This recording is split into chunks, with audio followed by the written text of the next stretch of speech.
কিন্তু আমার ধারণা যে নিশ্চয়ই আমাদের সরকার এটা নিয়ে কাজ করছেন, এবং আমি কয়েকটা মিটিংও দেখলাম যে বুয়েটের যারা এক্সপার্ট আছেন, আমাদের পানি যারা মন্ত্রী আছে, পানি সম্পদ মন্ত্রী, প্রতিমন্ত্রী এবং প্রাইম মিনিস্টার, এগুলো নিয়ে মিটিংয়ের ঘটনা আমি দেখলাম, বা আমরা মিডিয়াতেও এটা এসছে। তার মানে উদ্যোগটা চলছে, এবং যেটা কামাল ভাই বলেন উনি ঠিকই বলেছেন যে আমাদের আন্তঃব্যবস্থাপনার মানে ইন কান্ট্রি ব্যবস্থাপনার বাইরেও আমাদের এই চুক্তিটা যেন হয় সেটা নিশ্চিত করতে হবে। তবে একটা জায়গায় আমি আশাবাদী, যে প্রশ্নটা আপনি ওনাকে করেছিলেন, সেটা হচ্ছে যে আমরা কিন্তু এক ধরনের ইন্টারনাল ম্যানেজমেন্ট দেখছি। আমাদের অনেকগুলো সেই চিত্রার কথা বলি আর কপোতাক্ষর কথা বলি, সেগুলো কিন্তু হারিয়ে গেছে।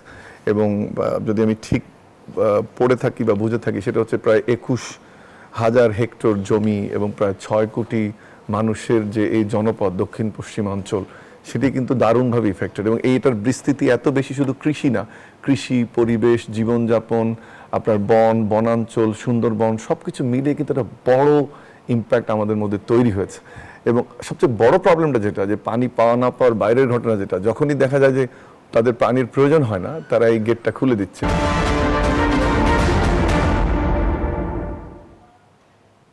16 মে এলেই ফিরে আসে এক পুরনো নাম, ফারাক্কা। কিন্তু এটি শুধু একটি বাঁধের নাম নয়, নাকি এটি বাংলাদেশের দক্ষিণ পশ্চিমাঞ্চলে শুকিয়ে যাওয়া নদী, কৃষকের ফসল হানি, সুন্দরবনের লবণাক্ততা আর এক দীর্ঘ ভূরাজনৈতিক লড়াইয়ের প্রতীক। কিন্তু আজকের আলোচনা শুধু অতীতের ক্ষোভ বা স্মৃতি কাতরতা নিয়ে নয়। আজ আমরা দাঁড়িয়ে আছি এক ঐতিহাসিক সন্ধিক্ষণে। 1996 সালে স্বাক্ষরিত 30 বছর মেয়াদী গঙ্গা পানি বন্টন চুক্তির মেয়াদ শেষ হচ্ছে এবছরের ডিসেম্বরে। 2027 সালের জানুয়ারি থেকে কি হবে? বাংলাদেশ কি তার ন্যায্য হিস্সা নিশ্চিত করতে পারবে, নাকি আমরা আবারও একতরফা পানি ব্যবস্থাপনার শিকারে পরিণত হব? জাতিসংঘের আন্তর্জাতিক জলপথ কনভেনশন 1997 অনুসমর্থন, নাকি অভ্যন্তরীণ ক্ষেত্রে পদ্মা ব্যারেজের মতো মেগা প্রকল্প? কোন পথে মিলবে আমাদের দীর্ঘমেয়াদী পানি নিরাপত্তা? ফারাক্কা চুক্তি ও আমাদের রাজনীতি, এই প্রেক্ষাপটে আজকের আলোচনা। দর্শক, আমি ফারনাজ জুই, সবাইকে আমন্ত্রণ জানিয়ে শুরু করছি নিউজ 24 এর নিয়মিত আয়োজন জনতন্ত্র গণতন্ত্র। নিবেদন করছে আড়াই সিল স্টিল। আজকের আলোচনা এগিয়ে নিতে পর্যায়ক্রমে আমার সঙ্গে যুক্ত হবেন দুজন সম্মানিত অতিথি। চলুন এই পর্যায়ে পরিচিত হই। স্টুডিওতে আছেন মাহবুব কামাল, সিনিয়র সাংবাদিক। দর্শক, জানিয়ে রাখতে চাই কিছুক্ষণের মধ্যে আমাদের সঙ্গে যুক্ত হবেন অধ্যাপক ডক্টর আব্দুল্লাল মামুন, ঢাকা বিশ্ববিদ্যালয়। স্বাগত জানাচ্ছি জনাব মাহবুব কামাল। যেমনটি বলছিলাম, 1976 সালের 16 মে 96 বছর বয়সে মৌলানা আব্দুল হামিদ খান ভাসানী হাসপাতালের বিছানা ছেড়ে রাজশাহী থেকে ফারাক্কা অভিমুখে লাখো মানুষ নিয়ে হেঁটেছিলেন। শুধু একটাই বার্তা দিয়েছিলেন, বাংলাদেশকে তার পানির ন্যায্য হিস্সা দাও। রাষ্ট্র কি সেই অসমাপ্ত লড়াইয়ের দায়িত্ব নিতে প্রস্তুত? আপনি তো বললেন যে ওই তো মামুন সাহেব এসে গেছেন। জি, যে প্রশ্নটি করেছি 76 সালে না, এটা ফারাক্কা মিছিল ছিল। আর ফারাক্কা বাঁধ তৈরি করা হয় 75-এ, মানে 1 বছর পরে উনি এই মিছিলটা করলেন। এই বাঁধটা কি? এই বাঁধটা হলো আপনার বাংলাদেশ বর্ডার থেকে 18-20 কিলোমিটার দূরে একটা ফারাক্কা নামক জায়গায়, সেখানে বাঁধটা দেওয়া হয়েছিল। এই বাঁধ দেওয়ার উদ্দেশ্য ছিল যে মৌসুমি যে পানি, হ্যাঁ, সেই পানিটা আপনার ভাগীরথী হুগলি নদীতে দিকে ডাইভার্ট করে এইটাকে নিয়ে যাওয়া এবং কলকাতা পোর্ট যাতে আপনার সচল থাকে, এটা একটা অন্যতম উদ্দেশ্য ছিল। এখন এই যে মানে উজানের পানি ভাটির দিকে আসবে, এটি তো স্বাভাবিক, তাই না? সেই পানিকে কন্ট্রোল করে, সেই পানিকে ডাইভার্ট করে, হ্যাঁ, তারা কি বলে যে ভাগীরথী হুগলি নদীতে নিয়ে ফেলছে সেই পানিকে। ফলে একটা বড় ধরনের সমস্যা তৈরি হয়েছে। আমাদের যে বিস্তীর্ণ অঞ্চল আপনার খরা এবং পানি সংকটে ভুগছে আর কি। এবং সেই পরিস্থিতিতে আপনার মৌলানা ভাসানী, উনি তো একজন দেশপ্রেমিক রাজনীতিবিদ ছিলেন, এবং উনি ফারাক্কা যে বাঁধ, সেইটার বিরুদ্ধে উনি একটা বিরাট মিছিল নিয়ে উনি গিয়েছিলেন সেই রাজশাহী চাঁপাইনবাবগঞ্জ দিয়ে, ওই দিক দিয়ে, মানে ফারাক্কার নিকটবর্তী যে। তো এখন দেখেন, ফারাক্কা বাঁধ যখন দেয়া হয় তখন আপনার আমাদের দেশের যারা কি বলে, যারা এনভায়রনমেন্টালিস্ট, যারা পরিবেশবাদী, তারা খুব চিন্তিত হয়ে পড়ে যে বাংলাদেশের ভবিষ্যৎ কি হবে। এখন একটা নতুন আমরা এক ধরনের সলিউশনের দিকে যাচ্ছে গভর্নমেন্ট, সেটা হচ্ছে পদ্মা ব্যারেজ নিয়ে একটা বড় পরিকল্পনা নেওয়া হয়েছে। এটা একনেকে পাশও হয়েছে, একটা বড় আকারের বাজেট, মেগা প্রকল্প, প্রায় 35,000 কোটি টাকা। তো এইটা দেখেন, এইটা আগে ছিল, এটার নাম ছিল আগে গঙ্গা পানি বন্টন চুক্তি। গঙ্গা ব্যারেজ।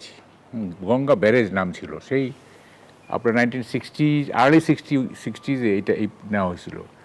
এবং এটা নিয়ে অনেক পরীক্ষা নিরীক্ষা হয়, নানা রকম সমীক্ষা হয় ইত্যাদি। তারপরে শেখ হাসিনার আমলে 17-18 সালের দিকে এই ইন্ডিয়ার চাপের মুখে এই প্রকল্প বাদ দেওয়া হয়। গঙ্গা প্রকল্প, এটা নকশায় ডিফেক্ট আছে ইত্যাদি কারণ দেখায়। এবারে পদ্মা ব্যারেজ আলোর মুখ দেখবে তো? হ্যাঁ, বলি তো, এটা বাদ হয়ে গেল। এই ইন্টারিম গভর্নমেন্ট এসে, এই যে আপনার গত অন্তর্বর্তীকালীন সরকার, তারাই সেটাকে রিভাইভ করছে এবং নামটা চেঞ্জ করেছে। গঙ্গা ব্যারেজের পরিবর্তে এখন পদ্মা ব্যারেজ, ঠিক আছে, এই প্রকল্প তারা হাতে নিছে। আমার কাছে এই প্রজেক্টটা খুব ফিজিবল মনে হয় না, ঠিক আছে, ব্যক্তিগতভাবে আমার কাছে। কারণটা হচ্ছে, এই ধরনের প্রজেক্ট যদি আপনার উজান থেকে পানি না আসে, তাহলে এই প্রজেক্ট বাস্তবায়ন করা খুব কঠিন। কারণ একটা বড় সমস্যা হচ্ছে আপনার এই মানে এইসব নদীতে, এই পদ্মা নদীতে আপনার পলির একটা সমস্যা আছে, সিল্টের সমস্যা আছে। হ্যাঁ, এই পলি রিমুভ করতে গেলে আপনার পানি প্রবাহ লাগে। তাহলে দীর্ঘমেয়াদী সমাধান কোন পথে মিলবে? আমি সেই প্রশ্নটি রাখছি, একটু সময় নিচ্ছি, দর্শকদের সাথে পরিচয় করিয়ে দিই। দর্শক, আরো একজন অতিথি আমাদের সঙ্গে যুক্ত হয়েছেন, ডক্টর আব্দুল্লাহ মামুন, অধ্যাপক, ঢাকা বিশ্ববিদ্যালয়ে। স্বাগত জানাচ্ছি আপনাকেও। যেমনটি আমরা ফারাক্কা চুক্তি ও আমাদের রাজনীতি নিয়ে আজ আলোচনা করছি, জনাব মাহবুব কামাল, যেমনটি প্রশ্ন রেখেছিলাম যে দীর্ঘমেয়াদী আসলে যদি আমরা সমাধানের পথে হাঁটতে চাই, কি করণীয়? না, এইটা তো ধরেন যে পদ্মা ব্যারেজ যদি আপনাকে সাকসেসফুল করতে হয়, তাইলে গঙ্গা পানি চুক্তির নবায়ন লাগবে। এটা তো গঙ্গা পানি চুক্তি তো ডিসেম্বরে শেষ হয়ে যাচ্ছে।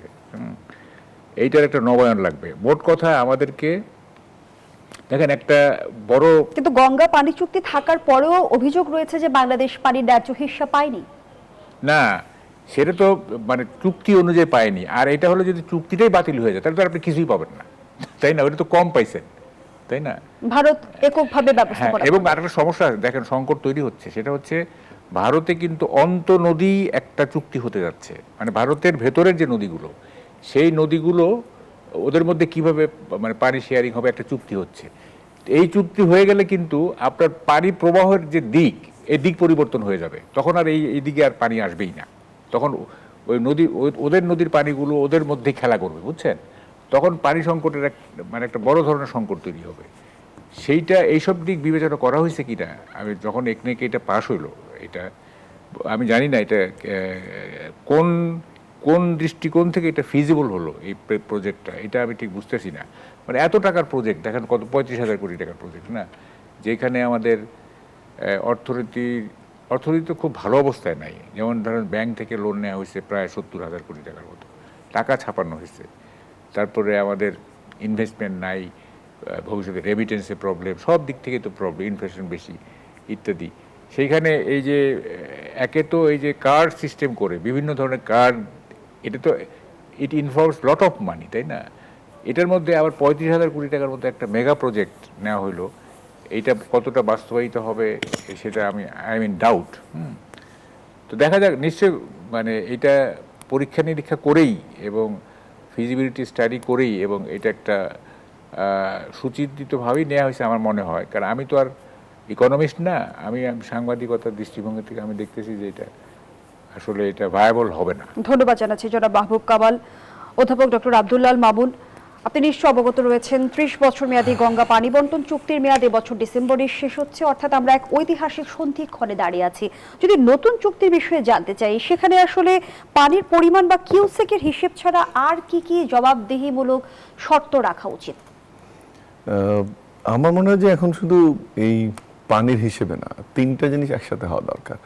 একটা হচ্ছে যে কূটনীতি, একটা হচ্ছে যে পানির কন্টিনিউয়াস পরিমাণ নির্ধারণ এবং বৈজ্ঞানিক যে স্টাডি প্রতি স্তরে কীভাবে হচ্ছে কীভাবে না হচ্ছে। কারণ ওই 75 সালের বাস্তবতা বা 61 সালের বাস্তবতা আর এখন বাস্তবতা অনেক ভিন্ন। একটু টাচ করলেন কামাল ভাই, আসলে তো ভারতেও পানির স্বল্পতা তৈরি হয়েছে, পানির যে লেয়ার সেটা নিচে নেমে গেছে এবং আমাদের এখানে একই অবস্থা। যখন আমরা একটা ছোট্ট উদাহরণ দিই আপনাকে, যে যখন এই ফারাক্কা বাঁধের আগে হার্ডিন ব্রিজ এই এরিয়াতে গড়ে শুষ্ক মৌসুমে ধরেন 65,000 কিউসেক পানির একটা হিসাব ওঠানামা করতো, এটা কমে এখন 15 বা 20 হাজারে নেমে গেছে। আবার যদি 96 সালে আমরা ধরি, তখন যে পরিমাণ পানি পাওয়ার সুযোগ ছিল, ধরে নিলাম যে 75,000 কিউসেকের একটা হিসাব ছিল, যে 60 থেকে বা 70 থেকে 75 মধ্যে ওঠানামা করলে বাংলাদেশ কতটুকু পাবে, ভারত কতটুকু পাবে, সেই হিসাবটা ছিল। সেটা কিন্তু 15 সালে যদি দেখেন, সেটা আবার কিন্তু কমে মাত্র 15-20 হাজার বা গড়ে 20 হাজার কম বেশি হচ্ছে, কিন্তু আমরা কখনোই আমাদের ন্যায্য হিস্সাটা পাইনি। এটা হচ্ছে 2 নম্বর বিষয়, যে বৈজ্ঞানিক ব্যাখ্যা বিশ্লেষণটা খুব গুরুত্বপূর্ণ। 3 নম্বর আমি মনে করি যে সবচেয়ে যেটা বেশি গুরুত্বপূর্ণ, সেটা হচ্ছে এই নদীগুলোতে একটা নির্দিষ্ট উৎস থেকে আসেনি। এখানে চীনও যেমন যুক্ত, ভুটানও যেমন যুক্ত, আমরাও যুক্ত, নেপাল কিছুটা যুক্ত, বাংলাদেশও যুক্ত। 2-3টা মডেল কিন্তু আমাদের সামনে আছে। এটা হলো যে ইউরোপের দানিউবে কি হয়েছে, যে সবাই মিলে একটা প্যাকেজ তৈরি করা, যে ঠিক আছে কে কিভাবে পাবে, এটা একটা প্যাকেজ তৈরি করা। আফ্রিকাতেও সেম স্টাইলের প্যাকেজ তৈরি হয়েছে। আবার ম্যাকাও রিভার একটা one of the best example, যে আসিয়ান কান্ট্রিগুলোর সঙ্গে চীন মিলে একটা সিস্টেম তৈরি করেছে। আমি মনে করি আমাদের এবারে যখন আমি এটা বিশ্বাস করতে চাই যে ডিসেম্বর সামনে, যদিও সরকার অল্প সময়ের আগে গঠিত হলো 3 মাসের মতো, কিন্তু আমার ধারণা যে নিশ্চয়ই আমাদের সরকার এটা নিয়ে কাজ করছেন। এবং আমি কয়েকটা মিটিংও দেখলাম যে বুয়েটের যারা এক্সপার্ট আছেন, আমাদের পানি যারা মন্ত্রী আছে, পানি সম্পদ মন্ত্রী, প্রতিমন্ত্রী এবং প্রাইম মিনিস্টার, এগুলো নিয়ে মিটিংয়ের ঘটনা আমি দেখলাম বা আমরা মিডিয়াতেও এটা এসছে। তার মানে উদ্যোগটা চলছে। এবং যেটা কামাল ভাই বলেন, উনি ঠিকই বলেছেন যে আমাদের আন্তঃব্যবস্থাপনার মানে ইন কান্ট্রি ব্যবস্থাপনার বাইরেও আমাদের এই চুক্তিটা যেন হয়, সেটা নিশ্চিত করতে হবে। তবে একটা জায়গায় আমি আশাবাদী, যে প্রশ্নটা আপনি ওনাকে করেছিলেন, সেটা হচ্ছে যে আমরা কিন্তু এক ধরনের ইন্টারনাল ম্যানেজমেন্ট দেখছি।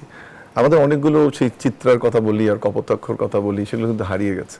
এবং যদি আমি ঠিক পড়ে থাকি বা বুঝে থাকি, সেটা হচ্ছে প্রায় 21,000 হেক্টর জমি এবং প্রায় 6 কোটি মানুষের যে এই জনপদ দক্ষিণ পশ্চিমাঞ্চল, সেটি কিন্তু দারুণভাবে ইফেক্টেড। এবং এইটার বিস্তৃতি এত বেশি, শুধু কৃষি না, কৃষি, পরিবেশ, জীবনযাপন, আপনার বনাঞ্চল, সুন্দরবন, সব কিছু মিলে কিন্তু একটা বড় ইম্প্যাক্ট আমাদের মধ্যে তৈরি হয়েছে। এবং সবচেয়ে বড় প্রবলেমটা যেটা, যে পানি পাওয়া না পাওয়ার বাইরের ঘটনা, যেটা যখনই দেখা যায় যে তাদের পানির প্রয়োজন হয় না, তারা এই গেটটা খুলে দিচ্ছে, আর যখন তাদের পানির প্রয়োজন হয় তখন সেটা আটকাচ্ছে। যে কারণে এই যে 16ই মে সেই মরনা ভাসানী, সেই উক্তিটা খুবই গুরুত্বপূর্ণ, যে আজকে আমি আসছি, তোরা আসবি, দরকার হলে তোদের সন্তানরা আসবে। আমি এক্স্যাক্টলি বলতে পারছি না কথাটা, এরকমই উনি বলেছেন। সেটা কিন্তু একটা 50 বছর পেরিয়ে সেই বাস্তবতা, সেটাই বাস্তবতা দাঁড়িয়েছে। এবারে যে আসার জায়গাটা আমি দেখি, যে যতটুকু পড়লাম আমি, যে পদ্মা ব্যারেজের যে কথাটা বলা হচ্ছে, প্রায় 34,000 বা 35,000 কোটি টাকা, সেখানে কিন্তু 28টা জেলার একটা স্টাডি বা 28টা জেলার এক ধরনের সমাধান আমরা আশা করছি। সাথে সাথে যে এই নদী পুনরুদ্ধার এবং খাল খননের যে ব্যবস্থাটা আমরা দেখছি, এবং প্রাইম মিনিস্টার বিভিন্ন জায়গায় খাল খনন করছেন, অবশ্যই যেটা আমরা চাই না যে প্রধানমন্ত্রী উদ্বোধন করে আসলেন, তারপরে খাল খননের গতি স্লোত হয়ে গেল বা এটাকে আর উদ্যোগ নেওয়া হচ্ছে না, সেটা যেন না হয়। এবং আমি যতটুকু দেখছি যে আমাদের পার্টিকুলারলি যারা যিনি পানি সম্পদ মন্ত্রী আছেন, পানি সম্পদ প্রতিমন্ত্রী আছেন, তারাও কিন্তু এটাতে অ্যাক্টিভ। এবং যেহেতু গভর্নমেন্টের নির্বাচন ইশতেহার একটা one of the prime objectives, সে কারণে এই জিনিসটা ভালোভাবে এগুচ্ছে। এখন যদি এই রিজার্ভার তৈরি হয় এবং সাথে যদি খালগুলো খনন করা যায়, তাহলে আমরা যেটা চাচ্ছিলাম, যে আমাদের যে বর্ষার পানি ধারণ বা আমাদের আন্তর্দেশীয় যে ফ্লো, সেটা যদি ঠিক রাখতে পারি, তাহলে একদিকে তো আমাদের ফারাক্কার কারণে সমস্যা তৈরি, এবং আপনি জানেন যে আমাদের বঙ্গোপসাগরের পানি প্রায় এই মিঠা পানি না থাকার কারণে 100 থেকে 150 ফিট ঢুকে যাচ্ছে আমাদের লবণাক্ত পানি, যেটা আমাদের খুবই ব্যাডলি ইফেক্ট করছে। আপনি জানেন যে সাতক্ষীরা, ভবদাহ বা যশোরের বৃহত্তর অঞ্চল, বা ওদিকে আমাদের একেবারে বরগুনা থেকে শুরু করে বরিশালের একটা অংশ, এটা তো ঢুকে পড়ছে। এটা দিয়ে যাচ্ছিলাম আমি, তার মানে কৃষিতে প্রভাব পড়ছে, এবং কৃষিতে প্রভাব করার কারণে সেটা আলটিমেটলি অর্থনীতিতে গিয়ে ইম্প্যাক্ট করছে।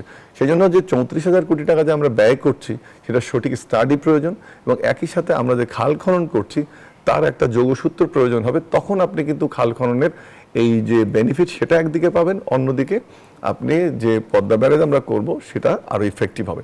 কিন্তু যে কথাটা আমি বললাম যে তিনটে জিনিস খুব গুরুত্বপূর্ণ, একটি হচ্ছে কূটনীতি, আরেকটি হচ্ছে আপনার এই স্টাডিটা ঠিক মতো করা, পানির ফ্লো কখন কোন সময় থাকছে, আমার ন্যায্য হিস্সাটা কত, আর আন্তর্জাতিক মানদণ্ডে এটাকে করা। প্রবলেম যেটা হয়েছে, আমরা 92 সালে ইউনাইটেড নেশন কনভেনশন সাইন করলেও 97-এর যে জল ব্যবস্থাপনা কনভেনশন, জলপথ সেটা কনভেনশন 1997 সেটা জলপথ কনভেনশনটাকে আমরা স্বাক্ষর করিনি। আমি এক্সপার্ট নাই সাবজেক্টে, সেটা হয়তো বা নিশ্চয়ই কোনো প্রোজ এন্ড কনস থাকতে পারে, কিন্তু যেটা জরুরি এখন নীতিগত বাধাটা আসলে কোথায়? না, যেটা সেইটাই, ওইটা আমি এই মুহূর্তে বলতে পারছি না, কিন্তু যেটা আমি চাই যে বাধাগুলো দূর করে হলেও ইউনাইটেড নেশনসে, আর যেটা ওখানে একটা ভাটির দেশের ইস্যু আছে এটা আমি জানি, তাহলে সেটা যদি হয়, যদি সেটা সিগনেচার করার জন্য দ্রুত ব্যবস্থা নেওয়া দরকার। আরেকটা ইন্টারেস্টিং যেটা জিনিস, কারণ হয়তো বা আরো টাচ করতেন নিশ্চয়ই, যে হুগলির এই পানি ব্যবস্থাপনা বা 40,000 কিউসেক পানি ধরা, কলকাতা বন্দর চালু করা, এটা করতে গিয়ে কিন্তু একদিকে যেমন মালদহের সমস্যা তৈরি হয়েছে, অন্যদিকে আপনার বিহার এবং উত্তর ভারতে কিন্তু একটা বড় ধরনের সমস্যা দেখা দিয়েছে। আমরা যদি একটু স্মার্টলি কিছু কাজ করতে পারি, একাডেমিক ওয়ার্ক, লাইক আমরা যদি তাদের সিচুয়েশনটা ভালোভাবে স্টাডি করি, তাহলে এবং তাদের ওদিকে যদি এমন হয় যে আমরা ইন্টেলেকচুয়াল এক্সচেঞ্জের মাধ্যমে, যারা আমাদের নদীর এক্সপার্ট, যারা এই এরিয়াতে কাজ করেন, যারা জলবিজ্ঞানী আছেন, পরিবেশ বিজ্ঞানী আছেন, ফারাক্কাবাদ নিয়ে কিন্তু ওটা জয়েন্ট ওটা কথা আমি বলছি না, যে ওখানে যেমন বিহার এবং উত্তরপ্রদেশে যদি এটা এমন ওখানে তো মানে বিহারে যেটা হচ্ছে তো বন্যার জন্য যে ফারাক্কাবাদ দায়ী ইস্যু একটা দাঁড়িয়েছে, অন্যদিকে আপনার এই ইয়েতে মালদহে এই অঞ্চলটাতে আপনার আবার কি হচ্ছে, শুষ্ক মৌসুমে আমাদের মতো ইফেক্ট করছে। তার মধ্যে ভারতে যদি ইন্টারনালি ইস্যুটাকে আলোচনায় আনা যায়, এবং আমরা যখন এবার ডিসেম্বরে, আমি নিশ্চিত এবং আশা করি যেটা স্বাক্ষর হবে, তখন কিন্তু এক ধরনের ইন্টারনাল এক্সটার্নাল ইস্যু তৈরি হবে। সাথে সাথে আপনি যখন 97-এর কনভেনশন সাইন করবেন, তাহলে হয়তো বা আপনার নেক্সট সেপ্টেম্বর নাগাদ আপনি যখন যাবেন ইউনাইটেড নেশনসে, তখন এই ইস্যুগুলো আমাদের সরকার প্রধানের বক্তব্যে আসতে পারে, সেখানে সাইড মিটিং হতে পারে, সেটা কিন্তু একটা বড় সফলতা হিসেবে দেখা দেবে। কিন্তু এই মুহূর্তে যেটা দরকার সেটা হচ্ছে যে আমার এই চুক্তি যেন ডিসেম্বরে আমি নবায়ন করতে পারি, সেটা আমাদের জন্য খুব গুরুত্বপূর্ণ। আমি যেহেতু ভারত গত 18 মাসে বা 2 বছরে বলে এসছে যে বাংলাদেশের যে নির্বাচিত সরকার আসবে তার সাথে তারা কাজ করতে চান, এবং this will be the first political positive gesture towards Bangladesh.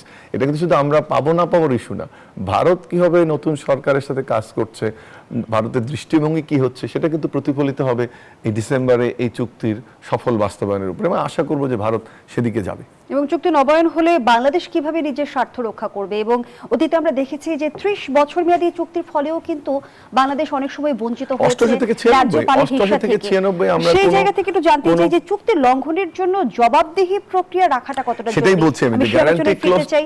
বিরতির সময় হয়েছে, বিরতি নিয়ে ফিরছি। দর্শক, জনতন্ত্র গণতন্ত্রের এই পর্যায়ে একটা বিরতি নিচ্ছে, সাথে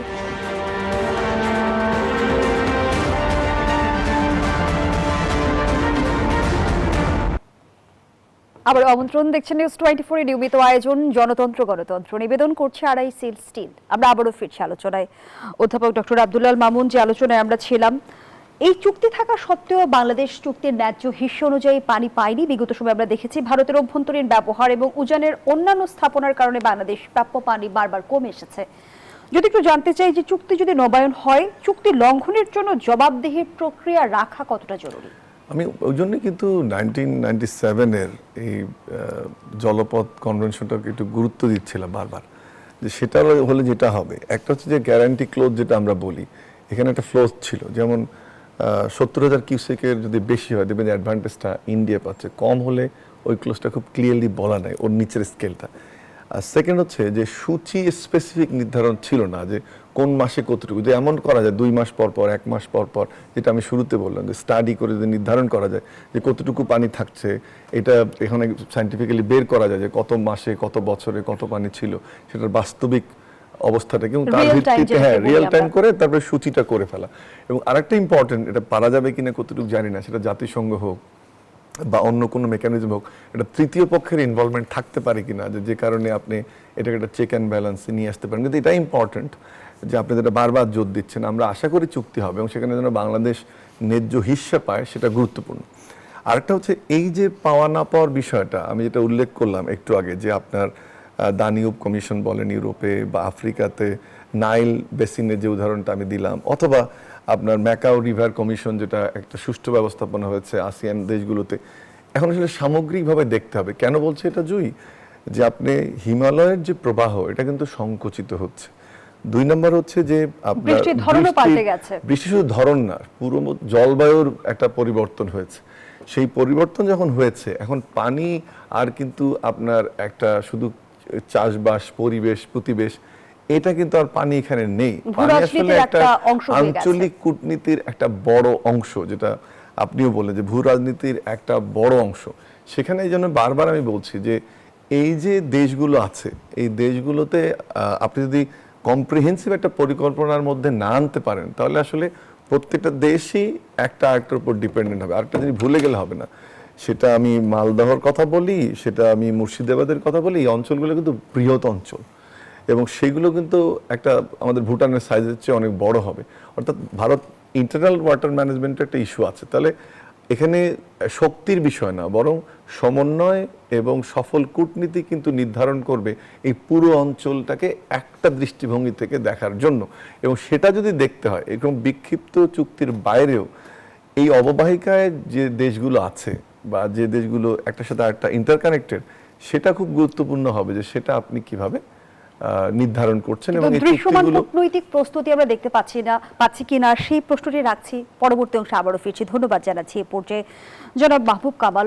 বাংলাদেশের সাথে ভারতের শুধু যে পানি নিয়ে সংকট তেমনটি তো নয়, আমরা সীমান্তে হত্যা থেকে শুরু করে আমরা কূটনৈতিক উত্তেজনা দেখেছি বিগত সময়ে এবং সম্পর্কের এক ধরনের টানাপোড়েনও দেখেছি। সবকিছু মিলিয়ে বাংলাদেশ ভারত সম্পর্কের বিদ্যমান সংকটগুলোর রাজনৈতিক দিকগুলো কি? না, ভারত ইন্ডিয়ার সাথে বাংলাদেশের 3টা মেজর প্রবলেম আছে এবং এগুলি বহুবার এগুলো আলোচনা হয়েছে, কিন্তু এগুলি কোনো সলিউশন হয় নাই। যেমন একটা হচ্ছে বর্ডার ম্যানেজমেন্ট, এই যে বর্ডার টিলিং ইত্যাদি। এই কিছুদিন আগেও কিন্তু মানে 2 জায়গায় 2টার একটা 3টা কিলিং হয়েছে কিন্তু। তো বর্ডার ম্যানেজমেন্ট একটা, আরেকটা ট্রেড ডেফিসিট, আরেকটা হচ্ছে তিস্তার পানি বন্টন চুক্তি। এই 3টা কিন্তু মেজর। তারপরে অন্যান্য প্রবলেম তো আছেই।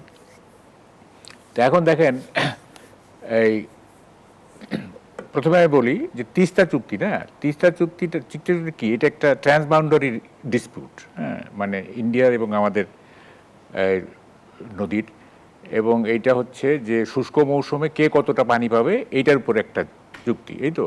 এবং এইটা ঝুলে আছে বহুদিন ধরে ঝুলে আছে। এবং মনমোহন সিংয়ের সময় একবার আপনার কি বলে যে হবে এরকম প্রায় হচ্ছিল, কিন্তু মমতা ব্যানার্জি সেখানে একটা আপত্তি জানার পরে এইটা ঝুলে যায়। হ্যাঁ, তো এই আপত্তি কেন টিকলো আমি এটি বুঝলাম না, কারণ এটা তো একটা সেন্ট্রাল গভর্নমেন্টের ব্যাপার। একটা ওয়েস্ট বেঙ্গলের একটা আপত্তি তো টেকার কথা না। এবার বিধানসভা নির্বাচনে আমরা তো দেখলাম যে রাজ্য সরকারে এক ধরনের পরিবর্তন এসেছে। এইবার আসছে, আমি বলছি আগের যে মানে মমতা ব্যানার্জির আপত্তির কারণে কেন এটা হলো না, এটা কিন্তু একটা বড় প্রশ্ন। এবং এখন দেখেন যেহেতু বিজেপি ক্ষমতায় আসছে, হ্যাঁ, এখন বিজেপি তো ধরেন একটা অ্যান্টি মুসলিম স্ট্যান্ড নিছে মানে ওয়েস্ট বেঙ্গলে, এবং সেইটার প্রভাব কিন্তু এখানেও আসতে পারে। কারণ শুভেন্দু তো বলতেছেই যে এইটা মুসলমানরা আমাদের ভোট দেয় নাই, অর্থাৎ ইসলামকে তারা অন্যান্য ধর্মের প্রতি মানে সাথে একটা রায়োটার সিচুয়েশন। হ্যাঁ, যদি এখন চেয়ারে বসার পরে যেহেতু দায়িত্ব বাড়ে, একটু টেনশন একটু রেডিউস হয়েছে, কিন্তু ওর ভেতরে তো আপনার অ্যান্টি মুসলিম একটা মানে মনস্তত্ব তো আছেই। সেইখান থেকে এটা যেহেতু মুসলমান প্রধান দেশ, এখানে তার একটা ইরিটেশন থাকবেই। এবং সে হয়তো মমতার মতো সেও হয়তো তিস্তা চুক্তি বাস্তব মানে করার ক্ষেত্রে হয়তো সে একটা বাধা তৈরি করতে পারে। শুভেন্দু অধিকারী বারবার কিন্তু বাংলাদেশে অনুপ্রবেশকারী নিয়েও বিভিন্ন এটাও আছে। কারণ আমরা দেখছি গত 1 বছরে বিজেপি শাসিত যে সমস্ত রাজ্য, সেখান থেকে অনেক পুশিন হয়েছে এবং কতগুলি মানে লেম এক্সকিউজ দাঁড় করায়। হ্যাঁ, যে বাবার কি বলে টাইটেলের সাথে ছেলের টাইটেলের মিল নাই, সুতরাং অনেক ভারতীয় নাগরিককেও পুশিন করা হয়েছে। হ্যাঁ, পরিচয় ডিটেক্ট করার কতগুলি কায়দা কারণ বের করে এটা এইগুলি করছে আর কি। এবং এখনো এবারও হইতে পারে, মানে যেহেতু বিজেপি আসছে, এটাও একটা ক্রাইসিস কিন্তু। পুশিন প্লাস বর্ডার ম্যানেজমেন্ট, এটা একটা বড় ক্রাইসিস। আর তারপরে ধর ট্রেড ডেফিসিট। হ্যাঁ, ইন্ডিয়ার সাথে তো আমাদের অনেক ডেফিসিট ট্রেড। হ্যাঁ, আমরা যে পরিমাণ রপ্তানি করি তার চেয়ে অনেক বেশি আমরা আমদানি করি। এবং এই ট্রেড ডেফিসিটটা কিন্তু আরও অ্যাকিউট হবে যদি আমরা আমেরিকার সাথে যে চুক্তিটা হয়েছে সেই চুক্তিটা যদি আমরা কি বলে, এটা যদি বাস্তবায়ন হয় আর কি। হ্যাঁ, এটা তো বাস্তবায়ন বোধহয় শুরু হয়েছে, কারণ অলরেডি তো বোয়িং কেনা হয়েছে, আবার তেল নিয়েও কিন্তু ইতিমধ্যে প্রধানমন্ত্রীর তথ্য উপদেষ্টা জানিয়েছেন যে এই চুক্তি বাতিল করার সুযোগ নেই, পুনর্মূল্যায়ন করা হবে। পুনর্মূল্য, হ্যাঁ, যাই হোক পুনর্মূল্য কতটুকু আর হবে, মানে এখানে তো যে বিশাল এরিয়া নিয়ে এই চুক্তি, হ্যাঁ, যেমন 1500 কোটি টাকার তেল কিনতে, 1500 কোটি ডলারের তেল কিনতে প্রতি বছর, 350 কোটি ডলারের কৃষি পণ্য কিনতে হবে। সেটা আপনি কাটসাট করে হয়তো 200 কোটি আসলো, হয়তো 1500 কোটিতে থেকে হয়তো 1000 কোটি হলে সেইটা হইতে পারে, কিন্তু এই চুক্তির যে এসেন্স, এটার যে কন্টেন্ট, হ্যাঁ, সেইটা তো চেঞ্জ হবে না। সেটা চেঞ্জ হওয়া খুব ডিফিকাল্ট আছে, হ্যাঁ, এটা ডিফিকাল্ট আছে। এবং সরকার অত তো ঝুঁকি নিবে কিনা আই মিন ডাউট, কারণ এটা তো ক্লিয়ার যে ইন্টারিম গভর্নমেন্ট থেকে শুরু করে এই পর্যন্ত আমাদের দেশের উপরে আমেরিকার একটা ইনফ্লুয়েন্স আছে। খলিলুর রহমানকে ফরেন মিনিস্টার করা এই ইনফ্লুয়েন্সের একটা রিফ্লেকশন। হ্যাঁ, যে খলিলুর রহমানকে বিএনপি পদত্যাগ চেয়েছিল যখন তাকে সিকিউরিটি অ্যাডভাইজার করা হয়, পদত্যাগ যার পদত্যাগ গেছে তাকে আবার ফরেন মিনিস্টার করা মানে কি? নিশ্চয়ই দেয়ার যে pressure or there is an influence. তার মানে জনাব মাহবুব কামাল পররাষ্ট্রমন্ত্রীকে কি আসলে বিএনপির উপর চাপিয়ে দেওয়া হয়েছে? আমি এই প্রশ্নটি রাখছি, বিরতি থেকে ফিরছি। দর্শক, জনতন্ত্র গণতন্ত্রের এই পর্যায়ে আবারও বিরতি নিচ্ছি, সাথেই থাকুন।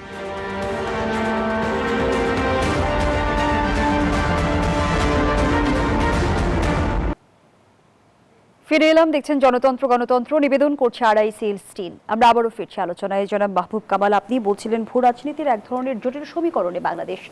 ভবিষ্যতে যুক্তরাষ্ট্র, চীন এবং ভারতের সাথে সম্পর্কের ভারসাম্য কিভাবে নির্ধারণ করবে বাংলাদেশ? দেখেন, এখানে একটা বাড়তি ডাইমেনশন যুক্ত হয়েছে গত 2 দিনে, সেটা হলো ট্রাম্পের চায়না ট্রিপ। হ্যাঁ, এইটা নো মেজর ব্রেক থ্রু, মানে যেটা ভাবা হয়েছিল যে বরফ গলবে, কারণ আমেরিকার সাথে চায়নার তো যে ট্রেড ওয়ার বলা যেতে পারে আর কি। হ্যাঁ, তো এটা ব্যর্থ হয়েছে, নো ব্রেক থ্রু। ডিনার হয়েছে পম্পাস, হ্যাঁ, এটা এক ধরনের গর্জিয়াস ডিনার ফিনার হয়েছে, প্রশংসা হয়েছে ইত্যাদি, কিন্তু ফাইনালি এটা ফ্রুটলেস ট্রিপ ট্রাম্পের। এখন যেহেতু চায়নার সাথে কোনো বরফ টরফ গড়ল না আপনার ট্রেড এবং অন্যান্য বিষয়, যেমন ইরানকে কন্টেন করার ব্যাপারে চায়না তো কোনো মানে কনসেন্ট দেয় নাই। হ্যাঁ, তারপরে দেখেন ওখানে দেখেন আপনার যে টেসলারের গেছে, ইলন মাস্ক গেছে, তারপরে অ্যাপেলের ওই যে টিম কুক গেছে। হ্যাঁ, কিন্তু কোনো লাভ নাই, কিছুই হয় নাই, মানে ট্রেডেরও কিছু হয় নাই, আপনার ডিপ্লোমেসিরও কিছু হয় নাই। ফলে সিচুয়েশনটা কিন্তু আগের মতো রয়ে গেল। আগের মতোটা কি? ইন্দো প্যাসিফিক স্ট্র্যাটেজি বনাম চায়নার রোড অ্যান্ড বেল্ট ইনিশিয়েটিভ আগের মতো কিন্তু রয়ে গেল। এখন এইখানে বাংলাদেশ আপনার ইন এ ভেরি কি বলে যে খুব জটিল একটা পরিস্থিতি আগেও ছিল। এইটা চায়নার সাথে যদি আমেরিকার একটা মোটামুটি একটা হইতো আর কি, ব্রেক থ্রু হইতো, এবং যদি আইস কুড হ্যাভ বিন মেল্টেড, তাই বরফ গললে তাহলে একটা হইতো। কিন্তু এখন আপনি কি করবেন? আপনি যদি আমেরিকার সাথে যান তাইলে চায়না আপনার হস্টাইল হবে, আবার চায়নার সাথে গেলে আমেরিকা হস্টাইল হবে। আগের সিচুয়েশন কিন্তু রয়ে গেল। মানে ট্রাম্প এবং শি জিনপিংয়ের এইটা যদি সাকসেসফুল হইতো তাইলে কিন্তু সিনারিওটা একটু অন্যরকম হওয়ার সুযোগ ছিল আর কি। এখন ইট ইজ ভেরি খুব টাফ, মানে এই যে ট্রায়াঙ্গুলার ফোর্স, হ্যাঁ, আপনার চায়না, আমেরিকা, ইন্ডিয়া, এই তিনটাকে ব্যালেন্স করে দেখেন শেখ হাসিনা কিন্তু ব্যালেন্স করতেছিল, ফাইনালি কিন্তু পারলো না। Ultimately she had to go. মনে হচ্ছিল যে সে ব্যালেন্স করে টিকতেছে। মানে ভারসাম্য নির্ণয় অনেক কিছুর উপর নির্ভর করছে না, এই ভারসাম্য রক্ষা। দেখেন আমরা তো উই আর টাইনি ক্রিয়েচার না, একটা হেল্পলেস নেশন, আমাদের না আছে কোনো মানে শক্তি, কোনো আছে, আমরা এটা একটা করুণ জীবন আমাদের আর কি। হ্যাঁ, সবাই আমাদের উপরে মাতব্বরি করে, হ্যাঁ, কিছু আমরা বলতেও পারি না। হ্যাঁ, অসংখ্য ধন্যবাদ জানাচ্ছি মাহবুব কামাল। ধন্যবাদ জানাচ্ছি আপনাকে। অধ্যাপক ডক্টর আব্দুল্লাল বাবুন, ভারতের চোখ রাঙানি উপেক্ষা করে চীনের সহযোগিতায় তিস্তা মহাপরিকল্পনা বাস্তবায়ন হবে কি? আমি তার একটা ছোট্ট 20 সেকেন্ডের জিনিস বলি যে আপনার নিশ্চয়ই মনে আছে যে এই তিস্তা ফারাক্কা বাঁধ নিয়ে ইন্ডিয়ার ভিতরে কিন্তু সর্বোচ্চ লেভেলের পার্টিকুলারলি বিহার এবং উত্তরপ্রদেশে একটা ডিসকমফোর্ট আছে, কারণ ওখান থেকে আর্গুমেন্টটা খুব সোজা, বন্যা নদী ভাঙনের জন্য তারা ফারাক্কা বাঁধকে দায়ী করে। একটু উঁচুতে, আর এই বিহার এবং উত্তরপ্রদেশ নিচুতে, যে কারণে এফেক্টেড হয়। এবং আপনার নিশ্চয়ই মনে আছে যে নীতিশ কুমার যিনি মুখ্যমন্ত্রী ছিলেন বিহারের, উনি কিন্তু একদম স্পষ্ট ভাষায় বলেছিলেন যে এই বন্যার থেকে উত্তর ভারতের রক্ষা পাওয়ার উদ্দেশ্যে বিহারের রক্ষা পাওয়ার একমাত্র পথ হচ্ছে ফারাক্কা বাঁধ সরিয়ে নেয়। এই যে ভয়েসগুলো, আমি যেটা বারবার বলছিলাম যে ইন্টারনাল, এক্সটার্নাল, রিজিওনাল, এগুলোকে একসাথে বাঁধতে পারাটাই উপরে নির্ভর করবে আমাদের ভবিষ্যৎ চুক্তির সফলতা। এবং পার্টিকুলারলি যে পয়েন্টটা আপনি বারবার তুলে আনছিলেন যে চুক্তিটা হবে তার বাস্তবায়ন এবং যেন আমরা কোনোভাবে তার থেকে বঞ্চিত না হয় সেটা নিশ্চিত করা। আমি আশা করি যে সরকার এই সামগ্রিক বিষয়গুলোকে কনসিডারেশনে নেবে নেক্সট যখন আলোচনায় যাবে। একইভাবে আমরা তিস্তা উত্তরাঞ্চলের 8টি জেলার বা রংপুর বিভাগের 8টি জেলার একটা কি বলবো যে দীর্ঘদিনের অভিশাপের নাম হচ্ছে এই যে তিস্তার পানি বণ্টন, যে অন্যায্যতা, তার শিকার আমরা। 2 কোটি মানুষ এবং 5টি জেলা সরাসরি জড়িত এই তিস্তার ইফেক্টের সঙ্গে, যে কারণে এই যে তিস্তা মহাপরিকল্পনার প্রসঙ্গটা আসে 2016 সালে এবং তারপর থেকে এটা আমরা জানি যে 11-তে এটা সফটলি আলোচনা হচ্ছিল, 16-তে ম্যাচিউর করলো এবং স্টাডির কথা আমরা শুনি। তার মানে তিস্তা মহাপরিকল্পনা বাস্তবায়ন অনেক কিছুর উপর নির্ভর করছে, এখনই সেটি আসলে বলা যাচ্ছে না। আমরা আমাদের আয়োজনের একেবারেই শেষ পর্যায়ে অসংখ্য ধন্যবাদ জানাচ্ছি অধ্যাপক ডক্টর আব্দুল্লাহ আল মামুন, ধন্যবাদ জানাচ্ছি জনাব মাহবুব কামাল আপনাকেও। দর্শক, এখানেই শেষ করছি জনতন্ত্র গণতন্ত্রের আজকের আয়োজন। ধন্যবাদ এতক্ষণ আমাদের সাথে।